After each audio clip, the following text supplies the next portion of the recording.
Ito lang yung bungalow na ganito yung presyo na wala man 2 million. 1.7 meron ka ng... Ito ka rito? Oo, wala akong makikita na... Kaya dito ako kumuha, alos dito yung family ko eh. Yung biyanan ko, yung pinsan ng asawa ko. Ayun o, yung client ko yung taga South Carolina. Turn over na sa kanya yung bahay niya. Yan, pwede kang gumawa niyan. Daanan natin. Pwede ka kasing magpa-expedite. So, sino mo pagpapagod ng tubig? Tulungan ko kayo dyan. Hindi po sabihin eh, ito man dito? Ito pang property ito? Ako ka dyan. Pagkama na yung kami dyan.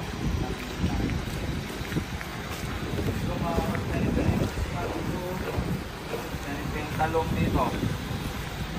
Talong. Ito yung kamatis. Alam mo, kaya Natin.